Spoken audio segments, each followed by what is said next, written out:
Good morning. Welcome everybody to the second day.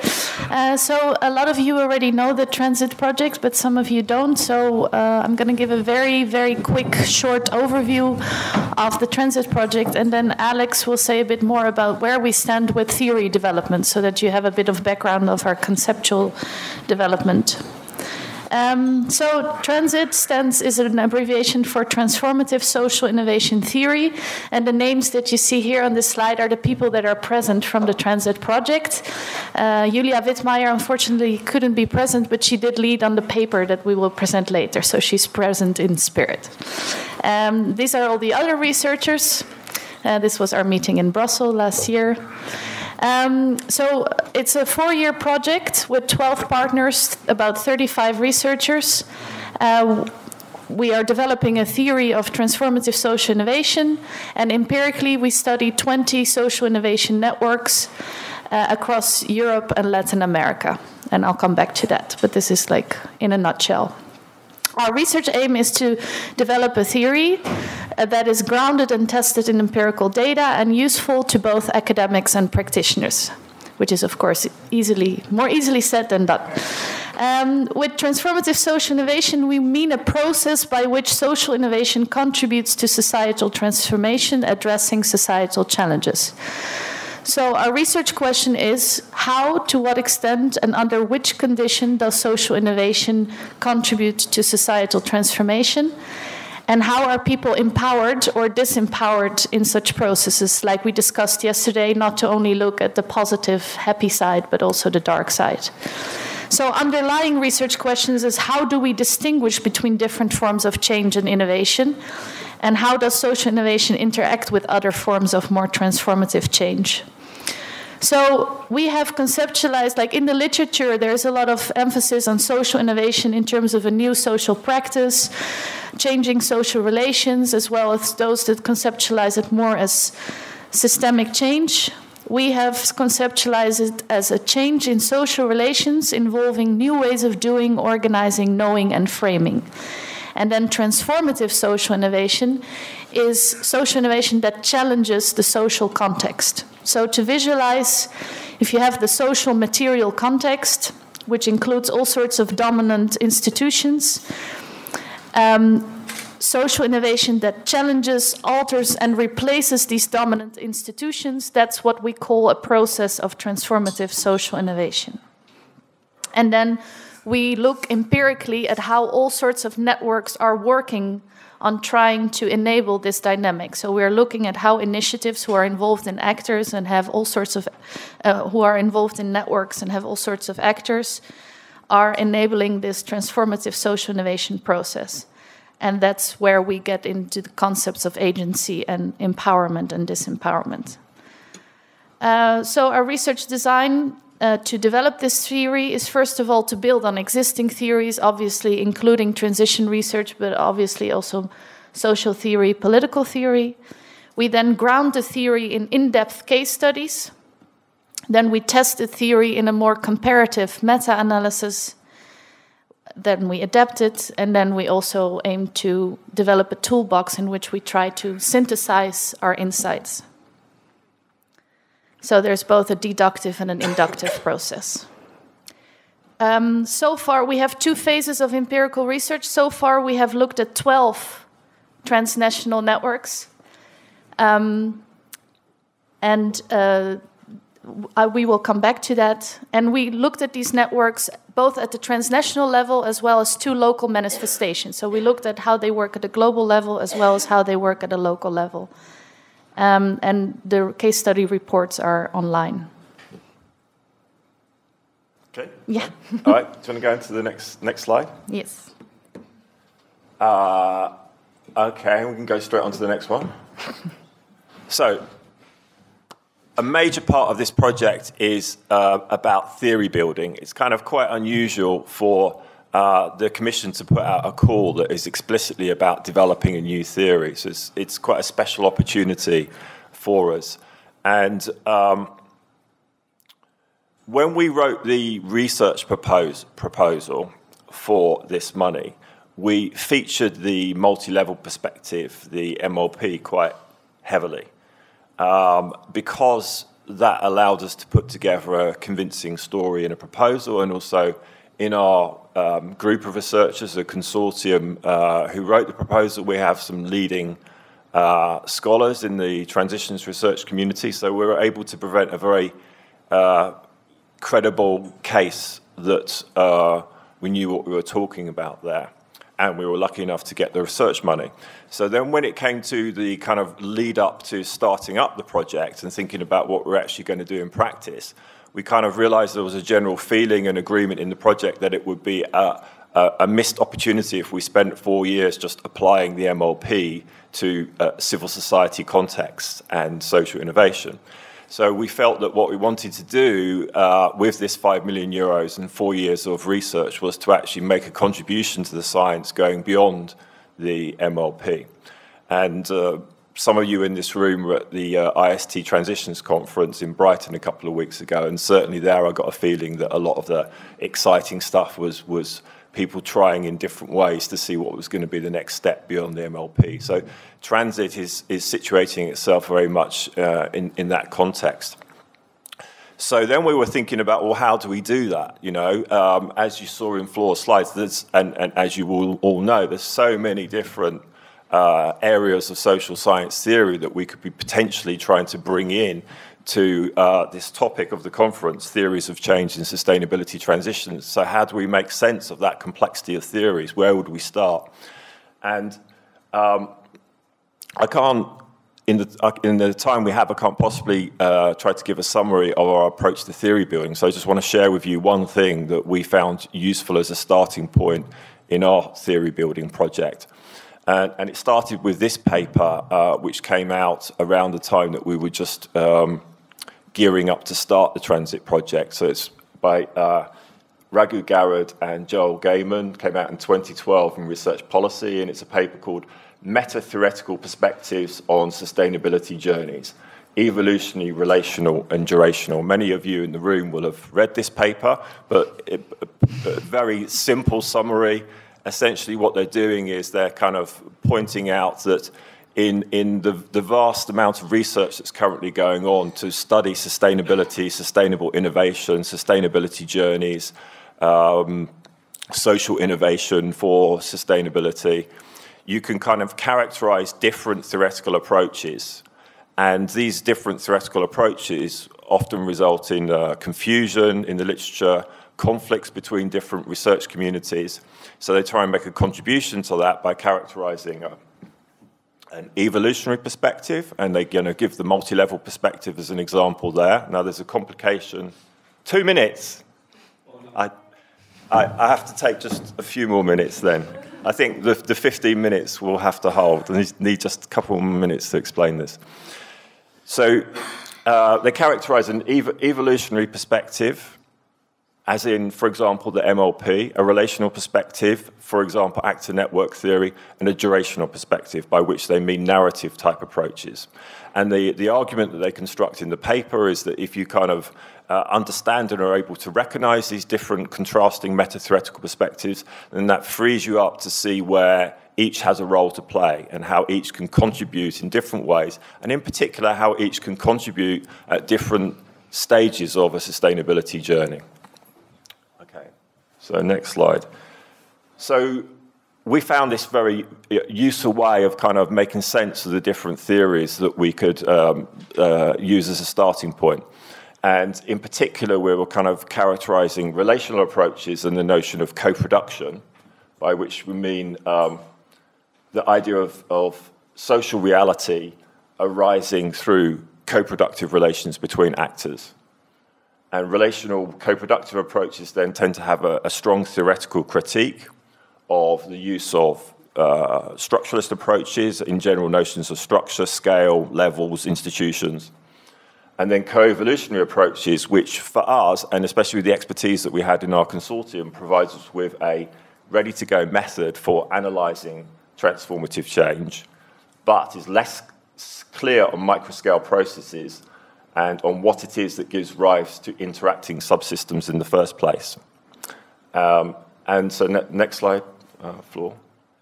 So we were trying to choose between these, but in the big sort of insight that we had really at the start of the project was we went back from the Garrod and Gaiman paper and actually looked at the foundational literature behind the MLP. So papers that are written in the early 90s and at the end of the 80s, like these ones here by Henk van den Belt and Arie Rip, those early papers by Arie Rip. And the MLP actually emerged as an attempt to combine evolutionary economics, social studies of technology, and narrative approaches. So this was kind of a big insight for us, although that isn't how the MLP is perhaps perceived today. The original motivation and impetus behind it was that. So the approach that we've ended up adopting is, next slide, to actually claim that it is possible to combine a relational co-productive framework and a co-evolutionary framing. So rather than choosing one or the other, we're using both, but by adopting a relational ontology as primary. So we feel that by using an idea of co-production, developing that as a framing for our work and as a theoretical ontological position, we can then use ideas of co-evolution, also ideas of institutions and structures, but we see those as phenomena which are emergent from the fundamental interactions. So it's in agreement with Richard's position yesterday. Okay, so for us, this leads to the possibility of an ongoing dialogue between different theoretical traditions, and we're finding that it's providing a basis of being generative of further theory development. So last slide. So just to come back to that slide then to wrap up that Floor showed. So, okay, 30 seconds to just finish off. So, by seeing social innovation as something which is the result of the co-production of social reality by actors on the ground, we can bring in notions of institutions, for example, from institutional theory.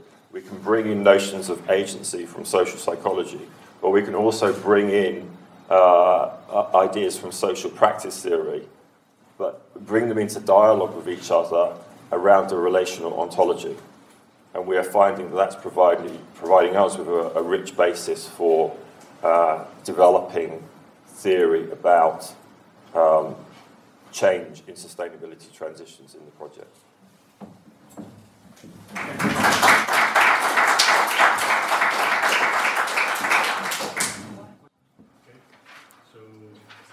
Okay, good morning, buenos dias. First of all, I apologize for not being with you yesterday.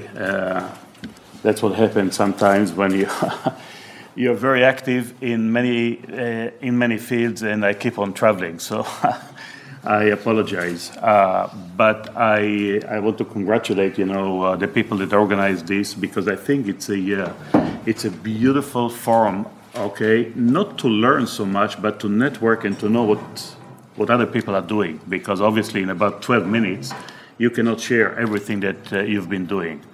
Actually, you'll have to tolerate me today, this morning, twice. Once, I will talk a little bit about our project that we're involved, and we're not leading it, but we have an important role.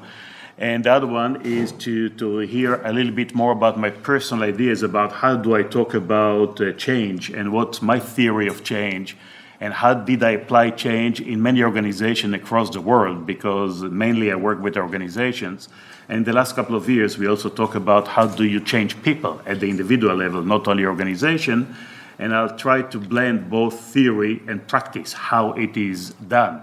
And I also tell you, what I did when I came to ESADE. ESADE is a business school in Spain, and about 14 years ago, they asked me to help the organization transform from being good to being excellent. And that's exactly what I'm doing. I'm doing in the field of culture, what I call culture reengineering. So I reengineer culture in organizations.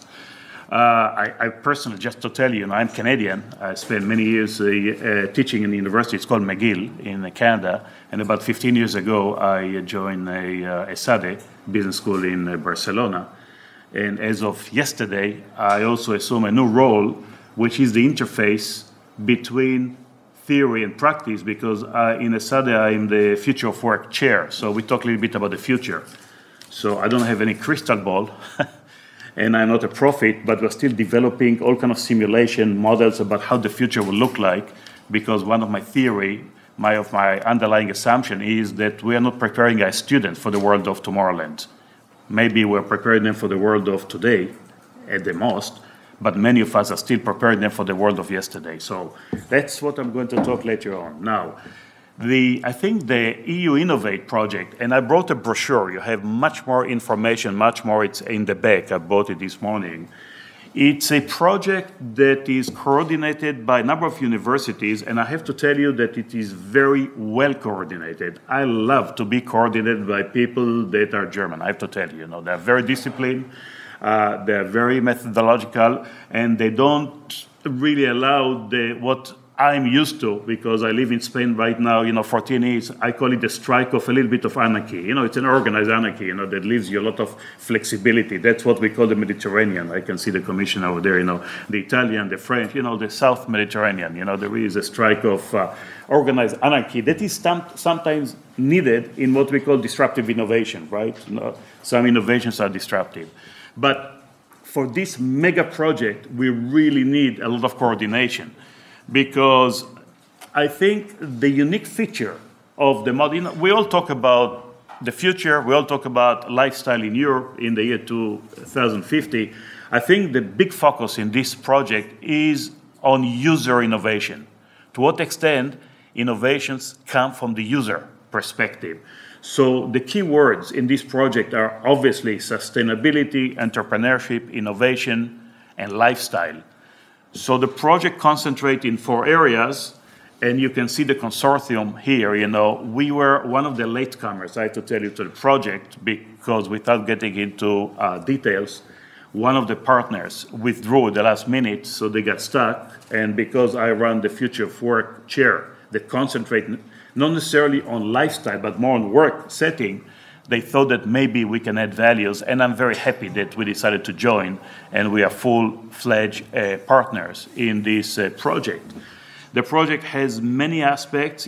Basically, the key idea is to investigate the creative, innovative, and entrepreneurial role of users in developing new and novel strategy, products, services, and systems. And in the world that we live today, users might play a major role, but we still don't know exactly when is a user beginning to have an idea. Does the user become entrepreneur? How do user engage in setting alliances, getting other users? I think some of the other projects are doing a much better job in doing it. So that's basically what we are doing. What we have about division of labor, like most of the big mega EU projects. I can tell you that we in ESADE, we are responsible for the work package 5, namely, but we do participate in work package 3 and 4 that involve a lot of case studies across Europe where there is very successful stories of innovations that started with users and are still sustainable. So we have, for the moment, we've collected approximately 40 cases. Okay, so we have 40 cases, and we concentrate in 4 areas: in mobility and energy, in mobility, energy, food, and I forgot the last one. And so there are four areas. The brochure that tells a little bit more about what we are doing is in the back, and as you see, we are fortunate also to be in partnership with ABIS. They are based in Brussels, and they're doing fantastic PR. And basically, you should know that when you have ideas and you don't have someone that helps you to disseminate the idea gets stuck and nobody knows about them. So ABIS is doing a great job, in promoting what we're doing. So they've developed a small brochure for the research community, and another one for what we call the business community. So the language is a little bit different. You also know that the change agent, in order for him or for her to be effective, needs to use the language of the users and not the language that they are used to, because otherwise we will keep on talking to ourselves and other people will not understand even what we're trying to do. So that's what they are doing. They're helping us in doing this. We are quite active. Actually, we have a steering committee meeting virtually on Monday, and I'm amazed. We are into the almost the second year of the project, and the project is going to be finished, completed in 2016.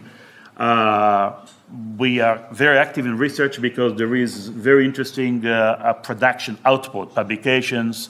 I'm just coming back from Vancouver. This is 2 minutes, so I'll respect it. I'll catch up with other people that, that's not I'm not leveraging any criticism, but I understand that it's not easy to be in this role. So I'll finish it in 2 minutes.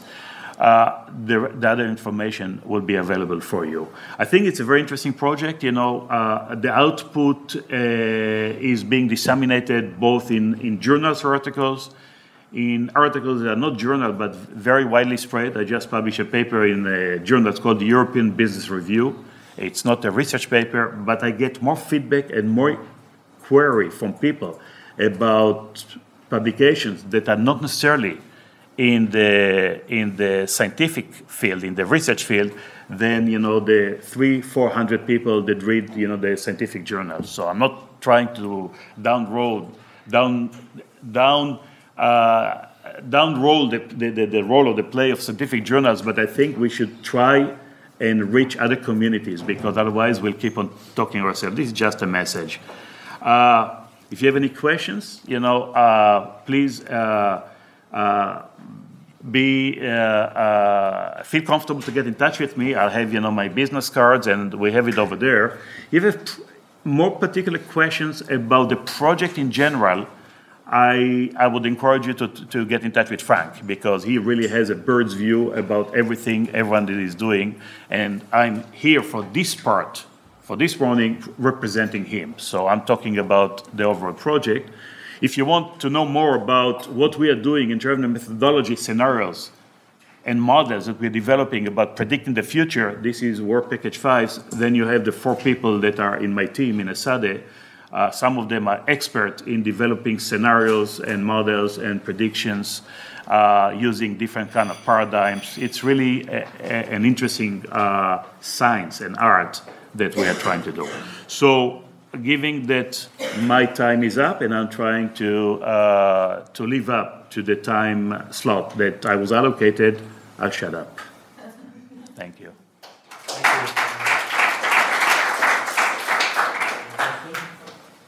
Yes. I'll try to keep it really short. About discussing the sustainable lifestyles,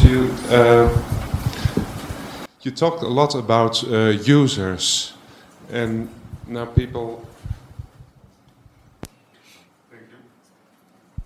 can have very different positions in society, and towards 2050 these positions in society will probably change and have to change to a certain extent. To what extent is this particular framing of people's position in society as users, how will that change towards 2050, you think? Well, I think that, basically there are 3 basic, and I'm talking about it later on, but we believe that there are 3 basic drivers of change that will give user much more power leverage to affect changes. One of them is the fact that the access to the digital world, and the other one is so digitalization, virtualization is one of the driver of change. The second one is globalization, so that we go across frontiers. Frontiers are becoming something very artificial. And the third one is what we call creation. In other words, we need to create new things, and this is part of the definition of innovation. Things that in the project we try to define a new supply chain, and in the supply chain it has to add value to society. So it becomes very fuzzy. Unfortunately, we're academics, so I cannot give you a very precise definition, so I'll give you a very generic definition. But what we believe is that users will be a determinant force in the change. Example, all of you probably are researchers, you teach at university. You will see that today, university do not expect professors to come and teach. This was yesterday. Because if you come and teach, you become obsolete, actually, because they all come with tablets. And the moment you tell them what you're going to talk about, if they are resourceful, if they know how to look for information, in 5 minutes, they will know more than you do.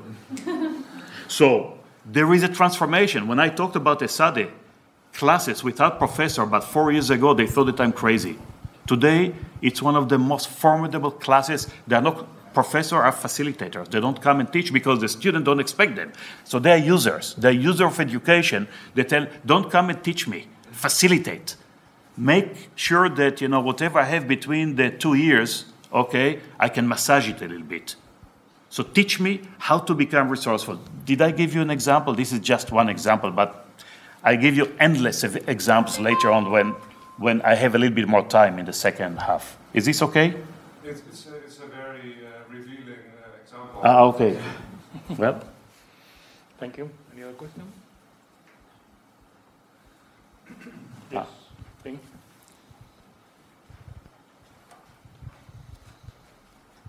Simon, I can't help but respond to what you've just said, because I think in a way there is a revolution going through the world of learning, and you touched on it.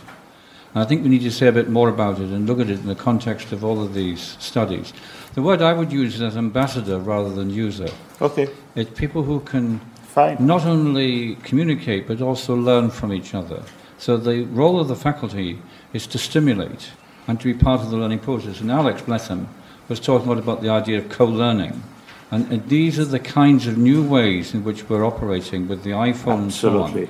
So I think there's a bit of time, I have to say to you, Ricardo, today, around the ideas of new forms of learning, new forms and the way in which we innovate and research in relation to, and what is the role of the university in the context of what's the role of the university vis-a-vis the community and vis-a-vis business. Yeah. So those are areas which I think have some relevance before the day is out. But you touched on it when you defined to Bono user. I would prefer to say the word ambassador because it's about the idea of active agents of change that we stimulate through the research process. Fine. Thank you. Thank you. I appreciate it. Thank you.